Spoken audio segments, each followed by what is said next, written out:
પહેલાં જેવું મેં મહેનત નથી કરી, એનું મેં 10% નથી આપ્યું, ખોટું નહીં કહું, કારણ કે મને ફેમ મળ્યું એટલે મને મગજમાં ચડી ગયું હતું કે હવે તો કામ મળશે, આ મળશે, તે મળશે. Hi everyone, welcome back to another video and guess what, where I am. હું તમને એક સેલિબ્રિટીથી હમણાં મળાવું છું. So ya I am starting very late. હું આજે બહુ લેટ સ્ટાર્ટ કરું છું, but here we are with Jay. He doesn't need any introduction as in like બહુ પ્રિટી ફેમસ હી ઇઝ. વાળ મેસી થઈ ગયા છે ને આઈ નો બટ સ્કૂટરમાં આવ્યો છું. So let's eat. Yeah the reason I am starting late is because સવારે થોડુંક કામ હતું, એક ફેમિલી ફંક્શનમાં જવાનું હતું and still I am not very I am nervous કે હું જ્યારે પણ ફેમિલી સાથે હોય ને હું શૂટ કરું. સેલિબ્રિટીઝ હોય ને, સેલિબ્રિટીઝ થોડાક મોડા જ આવે, ખબર નહીં શું હવા છે હજી આને ભાઈને. What else, I was going to shoot something today because આજે વરસાદ બી નથી and the sky is also clean. Cloudy છે બટ એટલું બધું કાંઈ અંધારેલું કે એવું કાંઈ છે નહીં. So I was going to shoot something. Let's see, હજી પ્લાન્સ છે જ, હજી એવું અંધારું કે એવું કંઈ થઈ નથી ગયું તો we will shoot. But ya, there he is the one and the only Jay Jani. Jay. Hi Shaktibhai, how are you? Good. I am very good. How are you? એમ હો માલે હે બહુ સારો છે ને?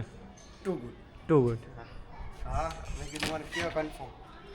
હા બસ એને આનું બધાનું કન્ફર્મેશન જ હાલતું હોય. Jay, so how was it with શિવેતભાઈ અને शिवित इज आवर लब भाई, कुछ नहीं बोलना था अभी, उनको भी गालियाँ पड़ रही है, मैं उनके लिए कुछ बोलूँगा, मुझे भी गालियाँ. કેમ? कंट्रोवर्सी चल रही है ना एलविस यादव के साथ उनकी अभी. જય, તારું નામ? जय जानी ब्लॉग्स, आप गूगल में डालोगे जय जानी, आपको मिल जाएगा कौन है. Ya he is no he is a celebrity from Rajkot અને બસ એની આખો દિવસ इतना बड़ा कैमरा भाई, व्लॉगिंग इससे स्टार्ट करना है शक्ति वजह से. મેં આ કેમેરો મેઇનલી તો લીધો છે કારણ કે ફર્સ્ટ પર્સન શૂટ થાય, હા એટલે ઇન કેસ હું શૂટ કરું અને મારે first કોઈને person. ખાલી માઇક દઈ દેવાનું, તું માન લે કે તું અત્યારે બોલસ તો એવી રીતે શૂટ હું થાય. આમાં જોઈ શકું, આમાં ફર્સ્ટ જો મારું આખું ફેસ દેખાય અને મારું આખું મેસી લુક દેખાય. બસ બીજો કાંઈ કામ ધંધો છે નહીં આને જો લાઈન દેખાડવા સિવાય. હાલો. હાલો હાલો આપણી રામ પ્યારી. સો જે વોટ શું ઇશ્યુ તું અત્યારે ફેસ કરસ લાઈફમાં ઇશ્યુ તો ઘણા બધા હોય, પણ અત્યારે વોટ નેક્સ્ટ એમ રોડીસ તમારા જનતામાં કોઈ જનતા જ્યુરીમાં જોયો હશે પણ રોડીસમાં ગુજરાતમાંથી, પણ અત્યારે રોડીસ પહેલાં એમ થતું કે કાંઈ કરવા નથી મળતું, કાંઈ આ હજી ગમે છે એ કરવા નથી મળતું. ગમે છે એ કરવા મળે જ ને તો એમાં કામ નથી મળતું. કામ કહેવાનો ભાવાર્થ સમજો તમે કે એક્સપેક્ટેશન તો આપણી હાઈ થઈ જ નહીં હોય. રોડીસ કર્યું, ફેમ મળ્યું, થોડાક ફોલોઅર્સ, એટલે માતાજીની દયાથી છે પ્રાઇવેટ ફોલોઅર્સ એમ, તો હવે ટેન્શન એ થાય કે યાર વ્યૂઝ નથી આવતા રીલ્સમાં, આ નહીં થાય તો શું કરશું, આ નહીં થાય તો, એટલે ફ્યુચરનું વધારે વિચારવાનું. જે વસ્તુ જે પ્રિન્ટ થઈ જ નથી એનું વધારે જ ટેન્શન થાય, અને 2 દિવસ ટેન્શન ન થાય ને તો ત્રીજા દિવસે એમ થાય કે યાર પાછું એની ચકેડો આવીને ઊભું રહી જાય. ત્યારે એટલે લાઈફ અનપ્રિડિક્ટેબલ. પહેલાં રોડીસ શું થતું ત્યારે એમ થતું કે રોડીસ થઈ જાય તો લાઈફ સેટ થઈ જાય, બટ રોડીસમાં એક પ્લેટફોર્મ મળ્યું જે સારું હતું, ફેમ મળ્યું. બટ હવે એમ થાય કે યાર હવે પ્લેટફોર્મ મળી ગયું તો હવે વોટ નેક્સ્ટ, આના પછી શું? બહુ મોટો ક્વેશ્ચન માર્ક છે લાઈફમાં અત્યારે, એ ફિગર આઉટ કરવાનો. સો બેઝિકલી જયનો મોટો અત્યારે ઇશ્યુ એની લાઈફમાં એ છે કે એને ફેમ મળી ગઈ છે, એને એક પ્લેટફોર્મ મળી ગઈ છે અને લોકો એને એના ફેસ વેલ્યુથી એને ઓળખે છે. બટ ધ થિંગ ઇઝ કે કોઈ પણને સર્વાઈવ કરવા માટે મેઇન વસ્તુ છે પૈસા, અને પૈસા કમાવા પડે એ બધાને ખબર છે, રાઈટ? એટલે અત્યારે જય ઇઝ ફેસિંગ કે જે ઇન્કમ છે, income is zero. He is ready to work, he is ready to give his 100%, અને એનામાં ટેલેન્ટ છે બિકોઝ આઈ હેવ સીન હિમ કે ભાઈ એ કોઈક વસ્તુને જ્યારે કોઈક વસ્તુ પાછળ ભાગે છે ત્યારે he can do it, but the thing is he needs a path. પણ એના માટે કરવું શું અત્યારે એમ થાય, મહેનત તો ચાલુ રાખવી જ છે હવે પાછી, એમ કે વચ્ચે અત્યારે ખોટું નહીં કહું 6 મહિના થયા રોડીસ થયું, એના પછી 6 મહિના ફૂલ મોજ થઈ રહી છે.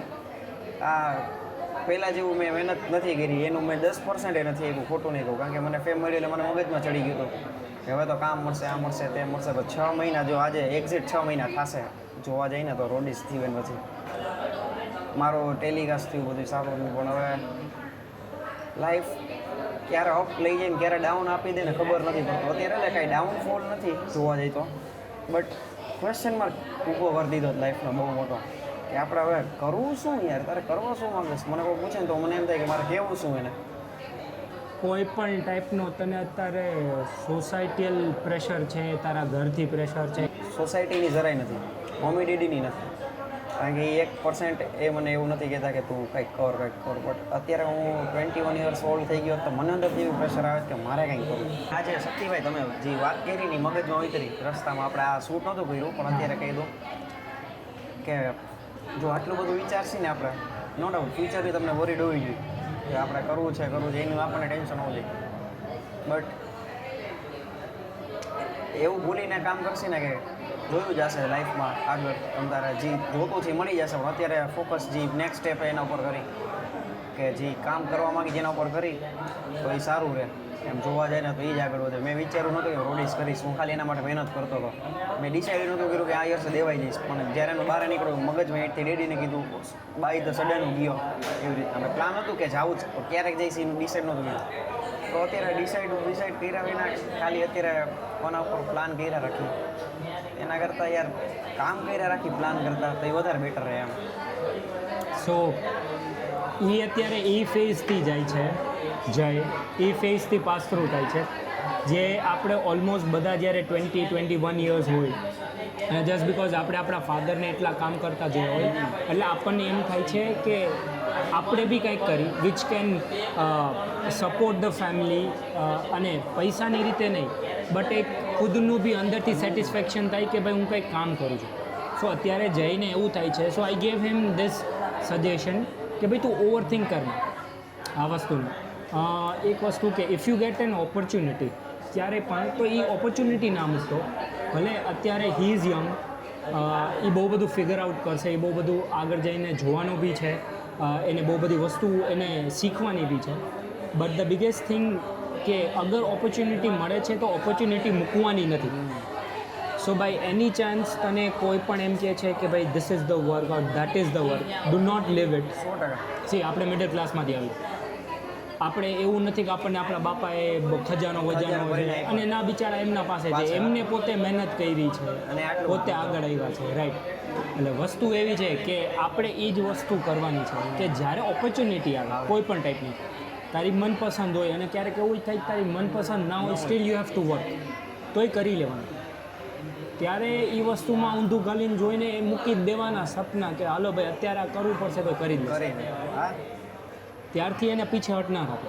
સો main thing is do not over think કોઈ પણ વસ્તુને. ઓનેસ્ટલી સ્પીકિંગ મેં એટલું વિચાર્યું છે ને આ કોન્ટેન્ટ બનાવતા અને આ બધી વસ્તુમાં મને બહુ વાર લાગી છે, બિકોઝ આઈ એમ રાઇટ ના વેટ એજ જ્યાં મારા બહુ બધા friends are very successful because of their work, અને હું એટલો નથી.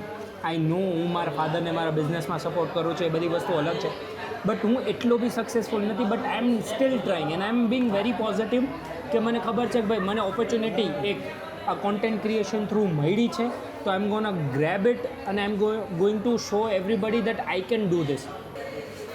સમજી ગયો? સાચી વાત છે. હા એમ. બાકી તું તારું ફૂડ એન્જોય કર, રાઈટ. ભૂખ એટલી લાગી ને ભાઈ કે મોટિવેશન ખાવું પડે તો મગજે કામ નહીં કરે. સો જયનું અત્યારે થોડુંક એ ફેઝ થ્રુ જાય છે કે જ્યાં એને એમ થાય છે કે એને કંઈક કરવું છે, એને આવી રીતના નથી બેસવું કે કાંઈ પણ. I am ending this vlog right now.